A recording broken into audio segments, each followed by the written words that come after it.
Ders 1. Açık iletişim. Projeyle ilgili başka sorularınız varsa lütfen sormaya çekinmeyin. Teşekkür ederim. Bu açık iletişim hattını takdir ediyorum. İşleri kolaylaştırır. Kesinlikle. Açık Lig'in hepimizin aynı sayfada kalmasına yardımcı olduğuna inanıyorum. Kabul ediyorum. Ve herkesi tartışmalara aktif olarak katılmaya teşvik eder.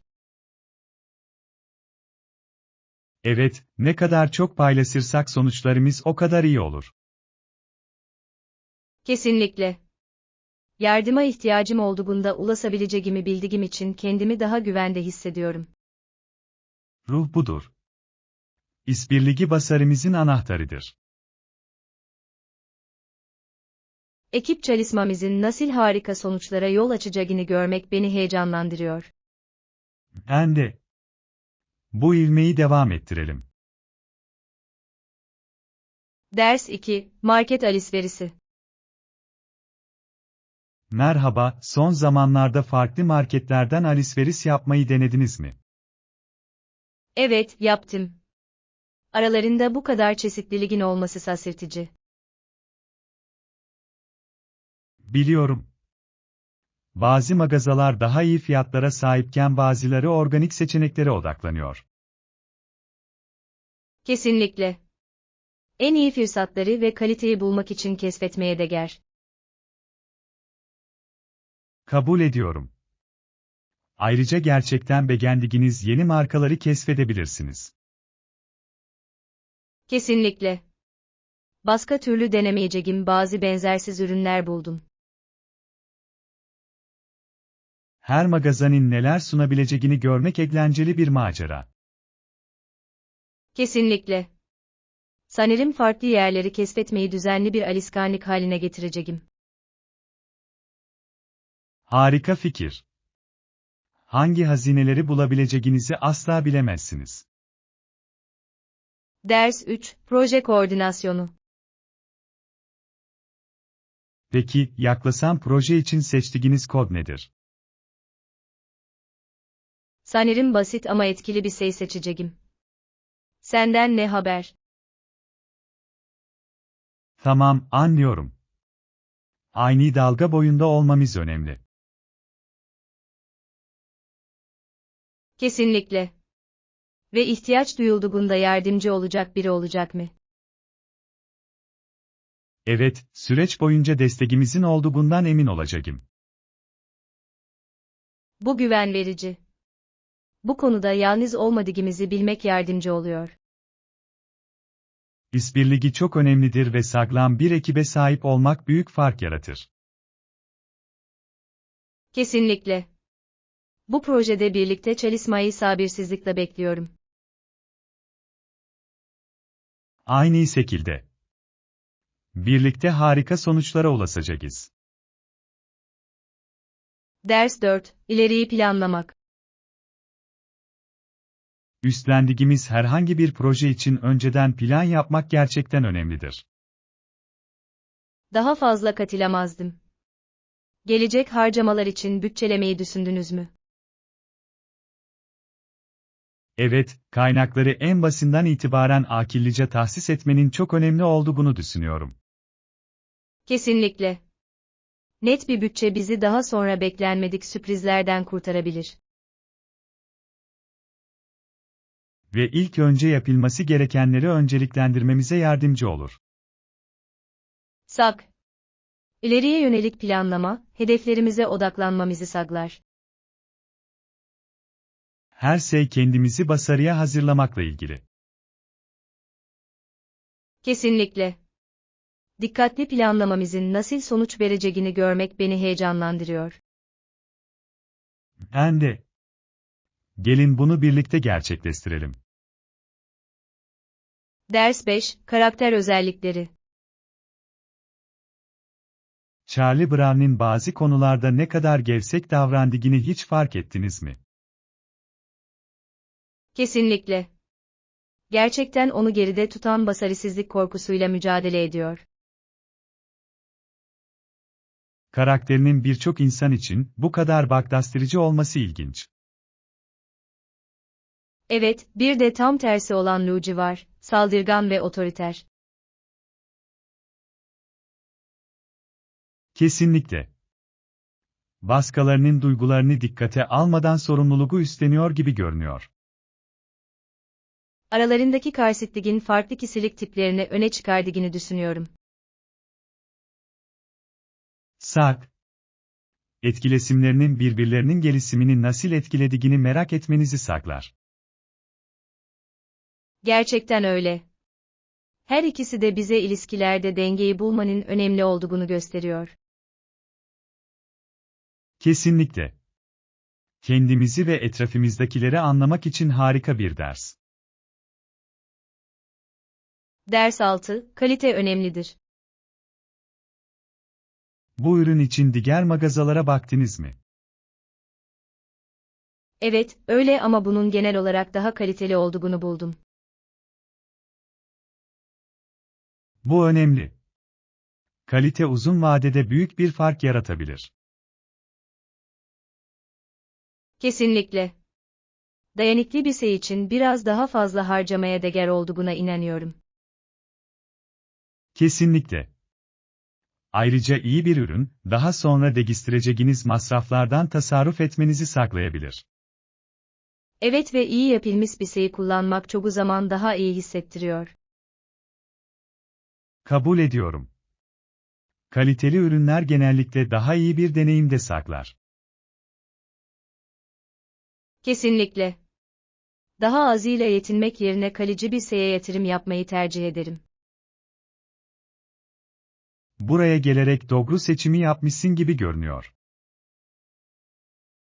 Ders 7, duyguları ifade etmek. Eylemlerinin sizi nasıl etkilediği hakkında onlarla gerçekten konuşmalısınız. Biliyorum ama kendimi ifade etmek, savunmasız olma konusunda beni endişelendiriyor. Böyle hissetmen anlaşılabilir. Güvenlik açığı oldukça korkutucu olabilir. Evet ama aynı zamanda özgün bağlantılar kurmanın da önemli olduğunu düşünüyorum. Kesinlikle. Nasıl hissettiğinizi paylaşmak daha derin bir anlayışa yol açabilir. Katılıyorum ve hatta uzun vadede ilişkimizi geliştirebilir. Kesinlikle. Her şey dürüst iletişim için güvenli bir alan yaratmakla ilgilidir. Haklısın. Cesaretimi toplayıp bu konuşmayı yakında yapmaya çalışacağım. Eminim buna değecektir. Açık diyalog olumlu değişime yol açabilir. Ders 8, hizmet ücretleri. Bu hizmeti kullanmanın ek bir ücreti var mı? Hayır, hiçbir ek ücret yok, bunu bilmek harika. Bu onu daha çekici kılıyor. Gizli suçlamalardan nefret ediyorum. Tamamen katılıyorum. İşletmelerin şeffaf olması canlandırıcıdır. Hizmet ayrıntılarının onayını alabilir miyim? Elbette. Bunu sana hemen gönderebilirim. Teşekkür ederim. Her şeyin yazılı olması kendimi daha güvende hissetmemi sağlıyor. Kesinlikle. İçinizin rahat olması için net belgelere sahip olmak her zaman iyidir. Her şeyi açıklığa kavuşturmak için yardımınızı takdir ediyorum. Ders 9, yemek kolaylığı. Yemek alanında servis etmeleri güzel, bu çok uygun. Tamamen katılıyorum. Her şeyin daha rahat ve keyifli olmasını sağlar. Burada genellikle saat kaçta yemek servisi yapıyorlar? Genellikle sabah 7'de kahvaltı servisi yapmaya başlarlar, bu da erken kalkanlar için mükemmeldir. Bu harika. Güne doyurucu bir kahvaltıyla başlamayı seviyorum. Aynı şekilde. Günün geri kalanı için çok olumlu bir hava yaratıyor.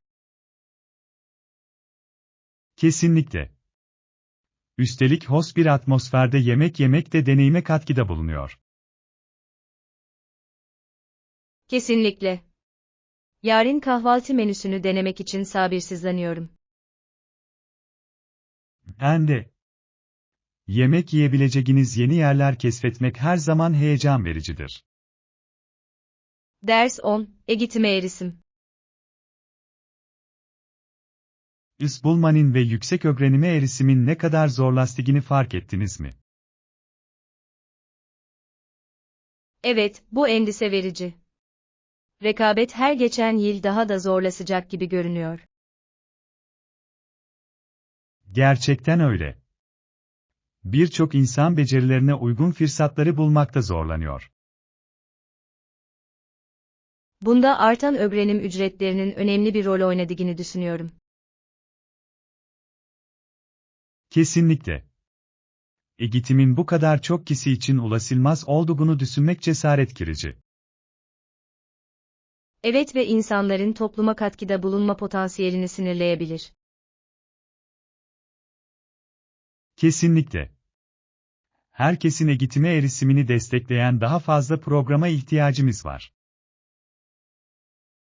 Tamamen katılıyorum.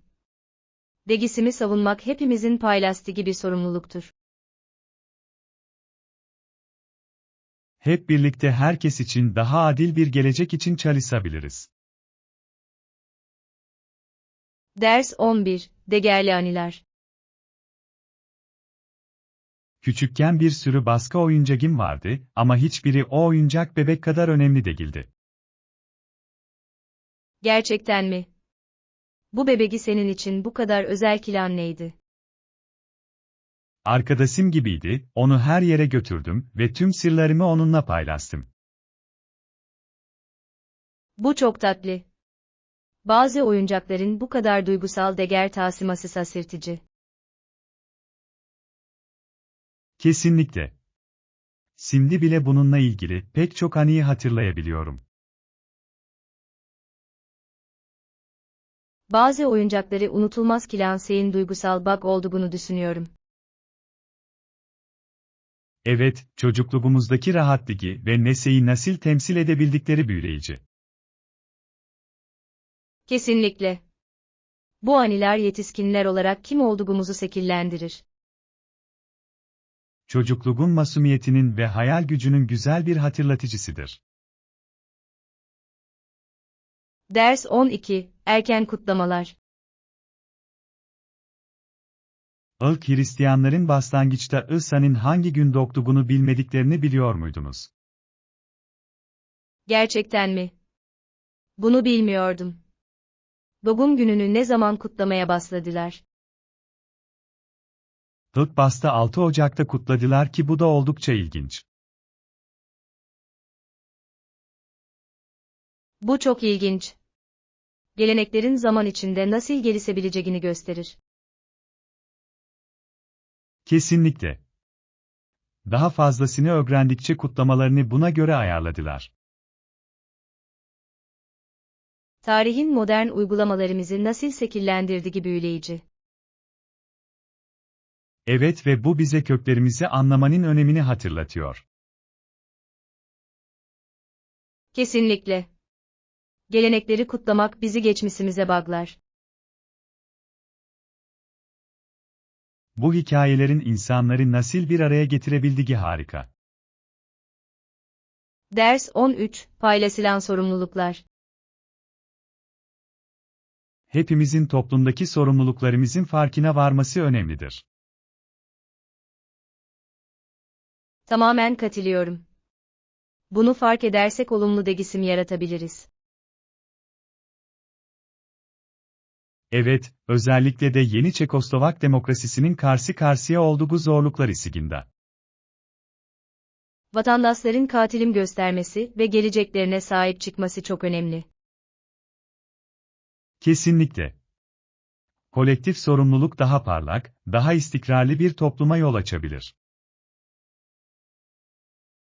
Kesinlikle. Herkes katkıda bulunduğunda daha güçlü bir topluluk oluştururuz. Hepimiz arasında birlik ve amaç duygusunu geliştirmekle ilgilidir. Evet, birlikte engelleri aşabilir ve daha iyi bir yarın için çalışabiliriz.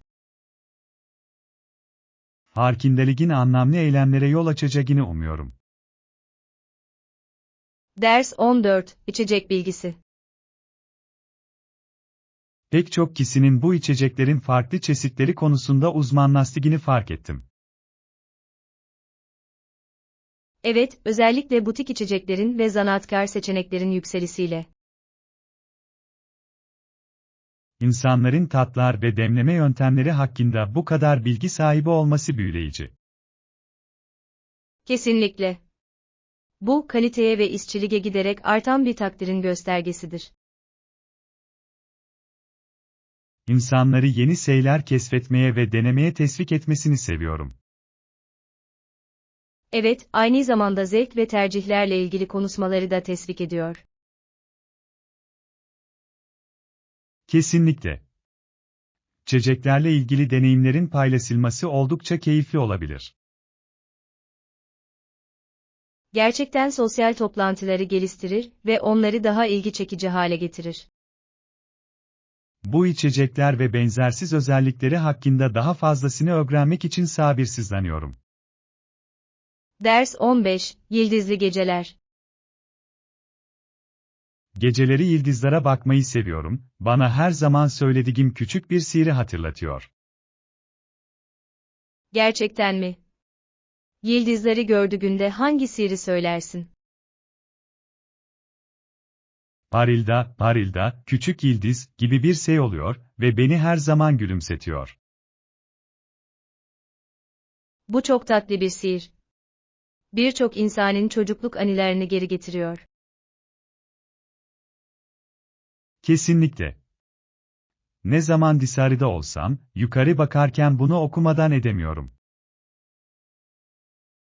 Yıldızların gerçekten de düşünce ve duygulara ilham veren sihirli bir yolu var. Yapıyorlar. Sanki evren bizi biraz hayal kurmaya davet ediyor. Tamamen katılıyorum. Yıldızlara bakarken kendinizi sık sık düşüncelere dalmış halde mi buluyorsunuz? Kesinlikle. Her yıldızın keşfedilmeyi bekleyen bir hikayesi var gibi görünüyor. Ders 16, Kayıp Bagaj. Umarım çantalarımız uçuştan sonra çok uzun süre gecikmez. Biliyorum. Bagajın kaybolması her zaman biraz streslidir. Evet. Umarım kaybolurlarsa onları hızla bulabiliriz. Aynı şekilde. Onları beklemek büyük bir güçlük olabilir. Ve eğer içimizde önemli eşyalar varsa durum daha da kötüdür. Kesinlikle. Her ihtimale karşı çantamda mutlaka temel malzemeleri bulunduruyorum. Bu akıllıca bir fikir. Seyahat esnasında gönül rahatlığı saklar. Kesinlikle. İyimser kalalım ve çantalarımızla en iyisini umalım. Kabul ediyorum.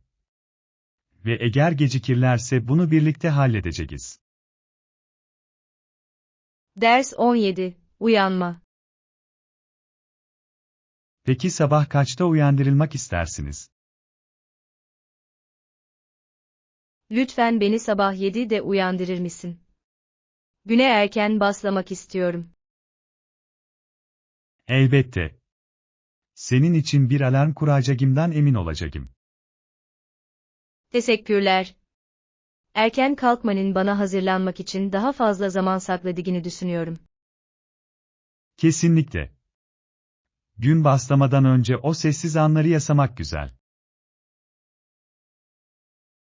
Evet, acele etmeden huzurlu bir kahvaltının tadını çıkarabilirim.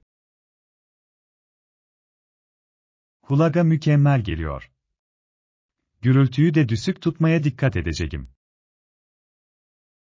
Bunu takdir ediyorum. Sakin bir sabah büyük bir fark yaratır.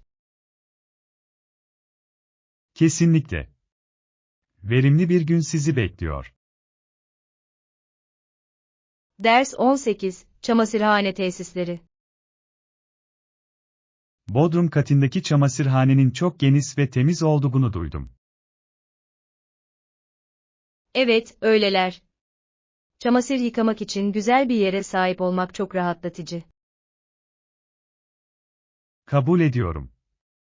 Temiz tesisler ev işlerini yapmayı çok daha keyifli hale getirir. Ayrıca, uzun süre beklemek zorunda kalmamanız için yeterli sayıda makineye sahip olmalarını seviyorum. Kesinlikle. Özellikle yıkanacak çok fazla giysiniz olduğunda kullanışlıdır. Hidroforun dahil olmaması bütçelemeyi kolaylaştırıyor. Bu doğru. Maliyetler açısından tam olarak ne bekleyeceğinizi bilmek güzel. Evet ve gerekli referanslara sahip olmak, iyi bir ortamın saklanmasına yardımcı olur. İhtiyaçlarımızı bu kadar iyi karşılayan bir yer bulduğumuza sevindim. Ders 19, Kolay erişim. Özellikle bu mekanda biletlerin kolayca erişilebilir olduğunu bilmek harika. Evet, bu büyük bir artı. Planlamayı çok daha basit hale getiriyor. Güvenliği geçtikten sonra rahatlayıp etkinliğin tadını çıkarabiliriz. Kesinlikle. Uzun kuyruklar konusunda endişelenmenize gerek kalmaması güzel. Müşteri rahatlığını ön planda tutan mekanları gerçekten takdir ediyorum. Aynı şekilde. Katılan herkesin genel deneyimini geliştirir. Gerçekten öyle. Etkinlikte en çok neyi sabırsızlıkla bekliyorsunuz? Performansları göreceğim ve atmosferin tadını çıkaracağım için heyecanlıyım. Ben de. Harika bir zaman olacak.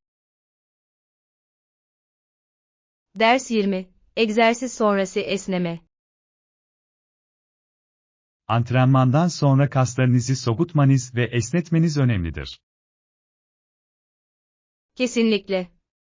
Acıyı önlemeye yardımcı olur ve esnek kalmanızı sağlar. Sizce ne kadar süre soğumalıyım? İdeal olarak, iyi bir soğuma için yaklaşık 5 ila 10 dakika yeterli olmalıdır. Bu mantıklı geliyor. Rutinime esnemeyi dahil ettiğimden emin olacağım. Harika fikir. Bu sadece kaslarınızı gevşetmekle kalmaz, aynı zamanda iyileşmeyi de destekler. Düzgün soğumaya zaman ayırdığımda kendimi her zaman daha iyi hissediyorum. Kesinlikle. Sağlığınıza karşılığını veren küçük bir yatırımdır. Bunu antrenman sonrası rutinime dahil etmek için sabırsızlanıyorum. Ders 21, Renk psikolojisi.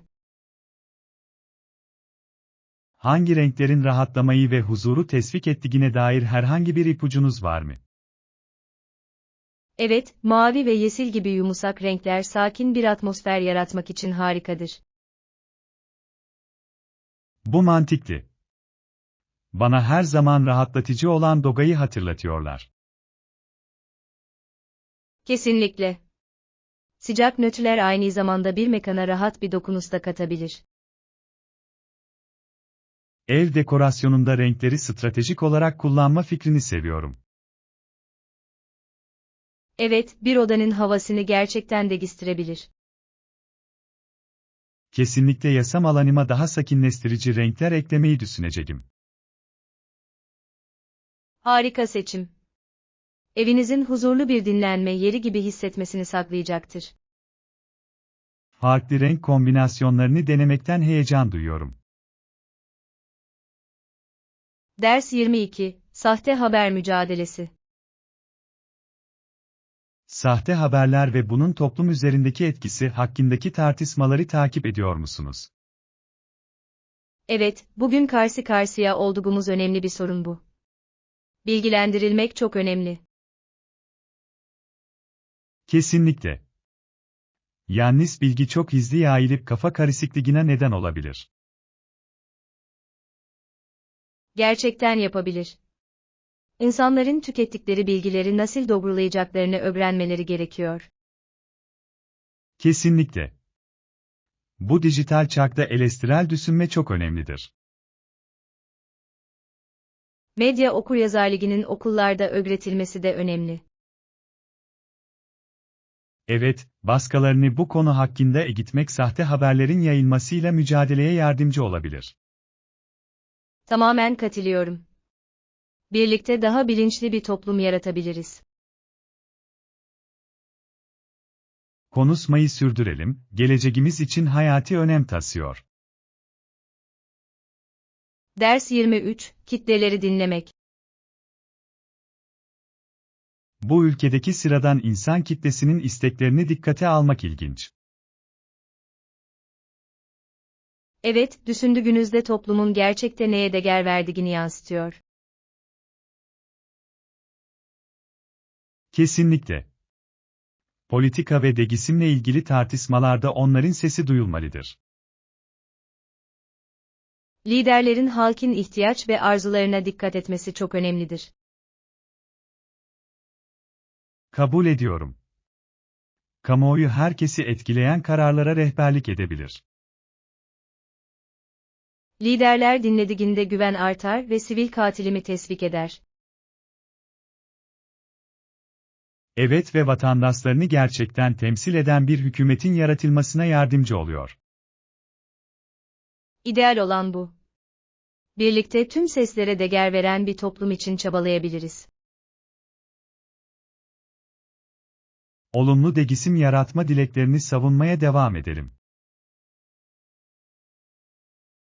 Ders 24, lezzetli kesifler. O satıcıdaki yemekleri denedin mi? Sigir eti ve peynirli quesadillaları muhteşem. Evet, yaptım. Orada sipariş vermeyi en sevdiğim şeylerden biri. Tatların mükemmel şekilde harmanlanmasını seviyorum, çok tatmin edici. Kesinlikle. Peynir tam olarak eritilir ve sigir eti iyice baharatlanır. Ayrıca yemeği ne kadar çabuk hazırladıklarını da takdir ediyorum. Evet. Hareket halindeyken hızlı ve lezzetli bir yemek kapmak için harika. Başka bir tane için geri dönmek için sabırsızlanıyorum. Ben de. Bölgeye gelen herkesin mutlaka denemesi gereken bir yer.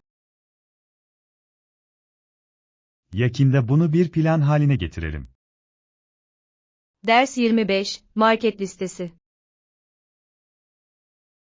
Ayrıca yumurta ve tereyağımız da azaldı, bunu yeni fark ettim. Not edildi. Mağazadayken başka bir şey ister misin? Bu hafta salatalarda biraz taze sebze kullanabilirim. İyi bir fikir. Taze sebzeler her zaman yemeklerin daha sağlıklı ve lezzetli olmasını sağlar. Kesinlikle. Belki hafta sonu için atıştırmalık yiyecekler de almalıyız.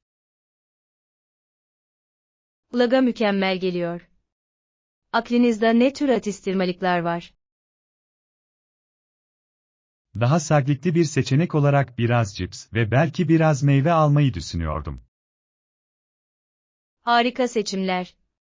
Seçtiğimiz her şeyin kalitesini kontrol ettiğimizden emin olalım.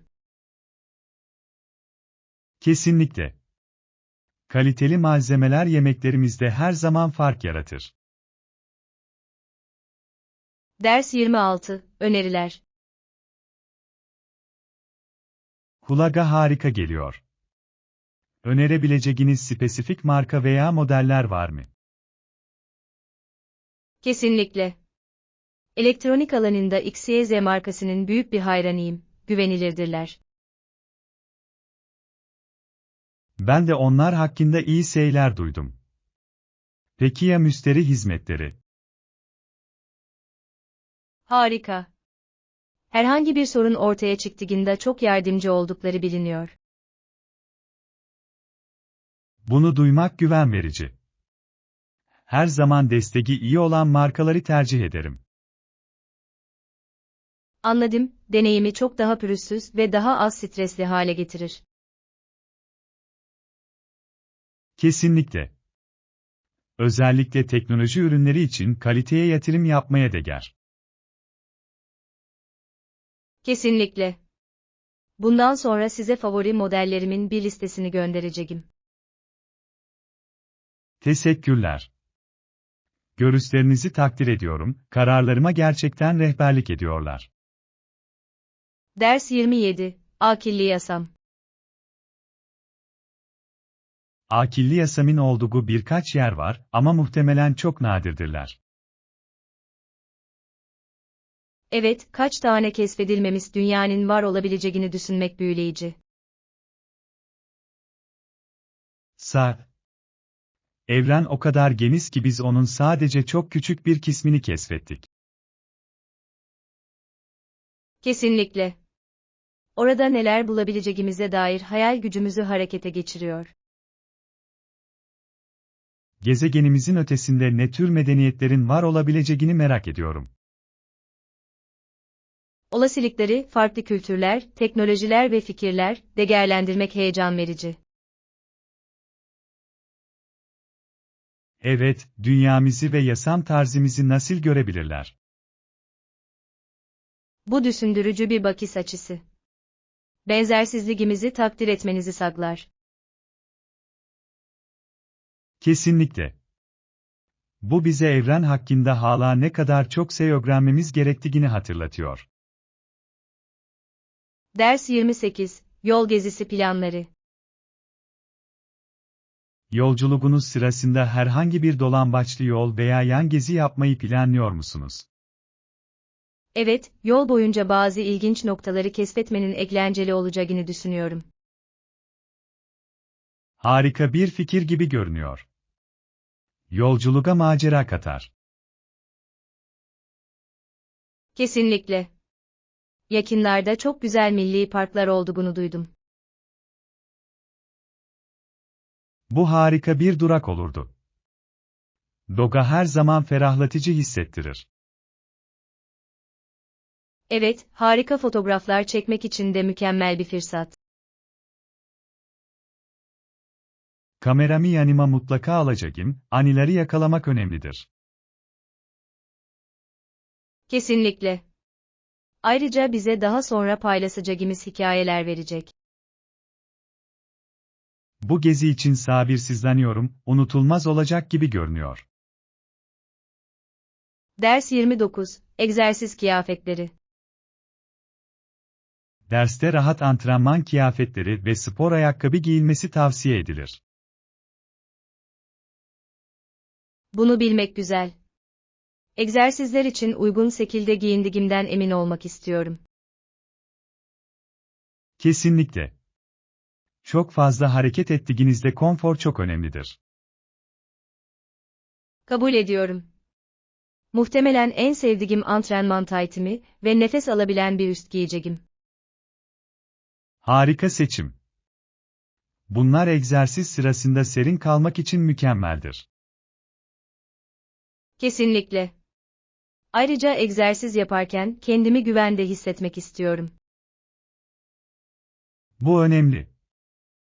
Giydiğiniz şeyin içinde kendinizi iyi hissetmek motivasyonunuzu artırabilir. Evet, hareket edip bu fitness yolculuğuna başlayacağım için heyecanlıyım. Ben de. Birlikte antrenmanlarımızdan en iyi şekilde yararlanalım. Ders 30. Noel tutumu. Bazı insanların Noel'de bir gün izin alıp yoksullara yardım etmek için para bağışlamayı reddetmeleri şaşırtıcı. Biliyorum. Tatil sezonunda bu kadar cömertlik eksikliğini görmek cesaret kirici. Kesinlikle. Noel vermek ve ihtiyacı olanlarla paylaşmakla ilgilidir. Evet, başkalarına karşı nezaket ve şefkat uyandırmalıdır. Odak noktasının yalnızca kişisel zevke kayması utanç verici. Kesinlikle. Herkes, özellikle zor zamanlarda biraz yardımı hak eder. Kabul ediyorum. Hepimiz toplumlarımızda olumlu bir etki yaratmak için çabalamalıyız. Evet ve küçük nezaket eylemleri bir dalgalanma etkisi yaratabilir. Bu yıl geri vermeyi ve başkalarına da aynı şeyi yapmaları için ilham vermeyi unutmayalım. Ders 31, net görüş. Pazartesi günü okula giderken onları giydim ve tahtayı net bir şekilde görebildim. Bu harika. Öğrenmenizde büyük bir fark yaratmış olmalı. Gerçekten öyle. Daha önce notları uzaktan okumakta zorlanıyordum. Hayal edebiliyorum. Derse odaklanmak için iyi bir görüşe sahip olmak çok önemlidir. Kesinlikle. Artık her şeyin bu kadar kolay olması şaşırtıcı. Bunu duyduğuma sevindim. Genel okul deneyiminizi gerçekten geliştirebilir. Evet, artık tartışmalara katılırken kendimi daha güvende hissediyorum. Bu harika. Her şey kendinizi okulda başarıya hazırlamakla ilgili. Kesinlikle. Çalışmalarımı daha iyi bir görüşte geliştirmeye devam edeceğim için heyecanlıyım. Ders 32, etik olmayan uygulamalar. İş dünyasında rüşvet, komisyon, adam kayırma ve zimmete para geçirme gibi pek çok etik olmayan uygulama vardır. Bu sorunların bazı sektörlerde ne kadar yaygın olabileceği endişe verici. Evet, kuruluşlar içindeki güveni ve dürüstlüğü baltalıyorlar. Kesinlikle. Toksik bir ortam yaratır ve ilgili herkesi etkiler. Bu uygulamalarla mücadelede şeffaflık ve hesap verebilirliğin çok önemli olduğuna inanıyorum. Tamamen katılıyorum. Kuruluşların güçlü etik kurallar oluşturması gerekir. Evet ve dürüstlük ve adalet kültürünü aktif olarak desteklemeliler. Olumlu bir itibar ve uzun vadeli başarı oluşturmak için bu çok önemlidir. Birlikte etik ve dürüstlüğe değer veren bir iş dünyasını savunabiliriz. Ders 33, benzersiz tonlar. Evet, siyah, kahverengi ve hatta birkaç benzersiz tonu daha mevcut. İlginç. Markaların çeşitli renkler sunmasını seviyorum. Herkesin kendi kişisel tarzına uygun bir şeyler bulmasına olanak tanır. Kesinlikle. Benzersiz tonlar, herhangi bir kıyafete eğlenceli bir dokunuş katabilir. Kabul ediyorum. Standart renklerin ötesinde seçeneklerin olması heyecan verici. Ayrıca size bireyselliğinizi ifade etme şansı verir. Evet, seçeneklerinizin olması alışverişi daha keyifli hale getiriyor. Koleksiyonlarına göz atmak ve tüm renkleri görmek için sabırsızlanıyorum. Ben de. Hadi gidip gözümüze çarpan bir şey bulalım.